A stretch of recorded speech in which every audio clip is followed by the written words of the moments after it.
Hey, welcome to Tea Time with Alex, episode 2. I didn't expect to be releasing a second episode so soon, but there's a lot of tea to discuss, both. And I'm going to steal this from a friend of mine, both herbal and verbal.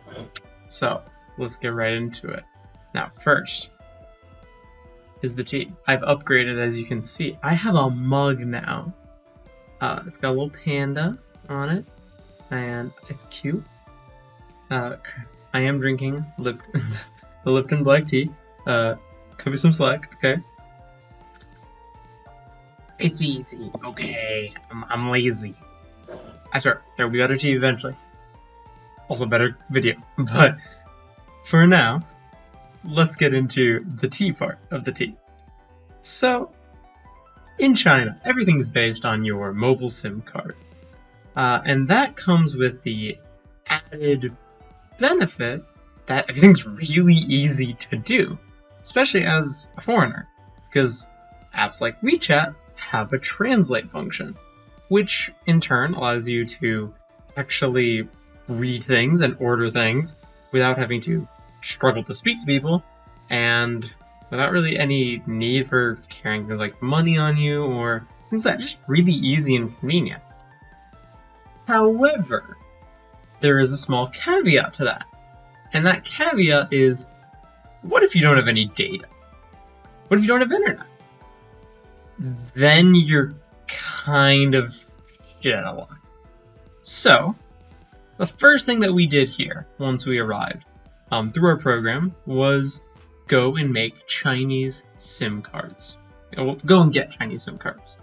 But here's the thing, is that everything in China relies on your personal data. Basically, your government identification. And so, I've basically memorized my passport info.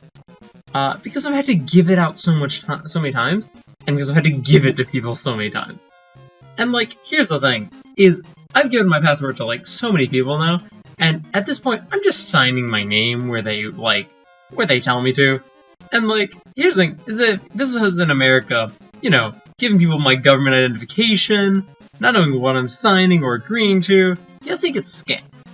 But here in China, one of the benefits is that they already have all that info. You need that info to even get into the country.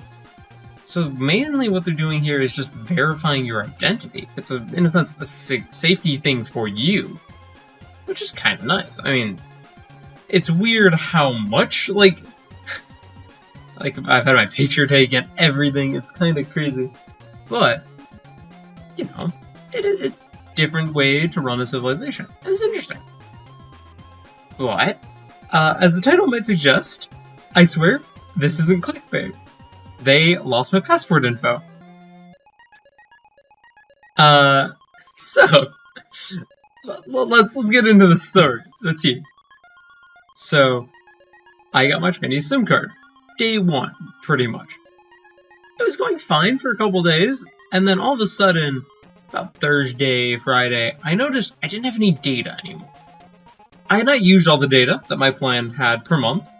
I just physically didn't have any more data.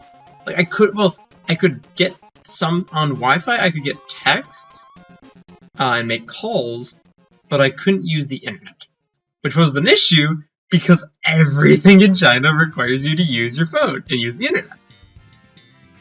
Like, if I want to buy something, I use WeChat Pay, which requires me to have access to the internet. So, I was at a bit of a conundrum, a bit of a dilemma, in what the hell to do. So I couldn't do anything for like a weekend, which is not great, because like, that's just time I was pretty much sitting there doing nothing, and I pretty much have now racked up a bit of debt, the people I owe. And so then I eventually, on Tuesday, I call them, and I don't call them, I go to the international office and have them call them, because it'll be easier, I realized, than trying to deal with someone who does not speak much English and I don't speak any Chinese. So, I go. And basically, after like a short call, it was actually, for like customer service, pretty quick call. Like, no joke, kind of amazing. But after that pretty quick call, we find out that the reason why I had no internet and was actually having issues with it was that basically when they were going through and like verifying all my information, they just lost some of my passport info. And so rather than, calling me or letting me know about it, no. Instead, they just kind of canceled my plan. I still had the SIM card and the number associated with it, but they just canceled my plan. Yeah, without letting me know. So I was like, what the hell do I do? What do you do when the Chinese company that you trust with your passport info and photos of you and everything just suddenly basically tells, oopsie, we lost your government identification. So, what I ended up doing was I had to then go to the store. I got a tax, basically Chinese Uber. So much cheaper, by the way. It's kind of crazy how much cheaper it is. Like $2 for an Uber. Like, actually insane. I basically got Chinese Uber to the phone store, brought them my passport. I had to basically explain to the guy like what the issue was. It took him a second, and then he's like, "Oh," and I think he was while he was fixing the issue, he was on call with his like supervisor to like figure out how the hell to actually fix the issue. It was really funny. One thing being is that to get the Chinese Uber, you actually don't pay first. You get the Uber, then the transaction happens after you arrive. So I had to wait until I got my service to then pay for the Uber. But like, it just gets billed to you as an invoice, so you can kind of pay it whenever. So it worked. But it worked. But yeah, so then I got my Chinese SIM card fixed, and I now have data again. After they lost my passport info, and I had to then go to the store and give it back to them. I'm paying way too much for this, like, phone for something stupid like that to happen. But there was one glorious benefit that came as a result of this. And I'm gonna probably put it like here. And that was that I got to go to Chinese Pizza Hut. For those of you who are the uninformed and don't know about what Chinese Pizza Hut is, let me tell you. Okay. Chinese Pizza Hut is a very interesting story. Basically, when Pizza Hut wanted to get into the Chinese market, they decided to rebrand themselves. And that rebranding came with the added bonus of trying to make themselves healthier. Because basically, you can't really compete with Chinese food as fast food. Partially because Chinese food is already fast, great, and cheap. And it's healthy. So, like, it's everything. It's like, how do you compete with that as something like Pizza Hut?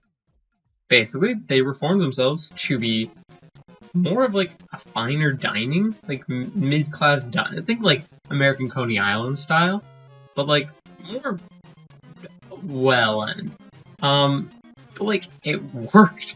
And one thing they had for a while was the salad bar. This is the very famous story, so, like, I didn't get to see it, because it's closed. Basically, Pizza Hut used to have a salad bar, and people would go to Pizza Hut because it was an unlimited salad bar. You pay per your plate, in a sense. And people would stack this plate, like, 2 feet, 3 feet, 4 feet high, full of, like, vegetables. It was crazy. Eventually, Pizza Hut had to shut it down. But Pizza Hut has still remained, and is a fairly successful business in China as a, like, relatively nicer option. And so one thing that as a result of that is that they have good food. So I went to Pizza Hut, and here's what I got.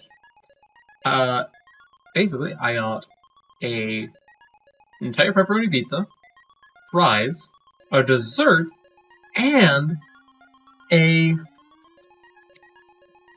Eva of Asuka, like, graphic stand. Like, it's kind of amazing. Like, this was a part of my meal. And see, all that food and this was 101, so about $15. And like, that's insane. The fact that I could do all that, get all that for just like that much little was insane. Like, this alone in America would cost probably about $15. And like, it's big as my head. That's crazy. But you might be saying, oh, well, the food wasn't good. The food was fantastic. I ate that shit up. No crumbs. Like, for real. Like, no BS. Like, it's actually so good. I ate the entire meal. I was there for a little bit, so I had to digest it. But, oh, and 2 drinks. 2 drinks. And it was all good. Unironically, it's bad. It's that good when I have to say the worst part about it was the cheesecake for dessert. Like, $15 for like a 2-course meal and a like thing, and they had more things. That was like just the one that I like. They had so many. They had one for Mob Psycho. They had one for Pokemon, and then some other like Chinese anime that I have no idea what it was. Like, it's actually crazy. But yeah, Chinese Pizza Hut. I need to go back again because they had a remote-controlled Pikachu cart, and like, yeah. But that was my experience with Chinese Pizza Hut. Not only that, but my experience with my password details getting lost and potentially leaked. So, I'm gonna keep an eye out, make sure I don't get any sort of identity theft. It'd be funny. There'd be more tea, but would not be a great situation if I'm being entirely honest. So instead, we're gonna stay here and hope and pray that I can enjoy my tea in peace. Just as you should, because tea is good for you. Did you know that? Did you know that tea is good for you? And that you should drink lots of tea? I mean, that's what I'm doing. And like, I don't know, I'm vibing. But yeah, I hope you enjoyed Tea Time episode 2. I swear, these will get better. I just needed to get this out while it was still stupidly fresh in my mind. But yeah, I hope you enjoyed.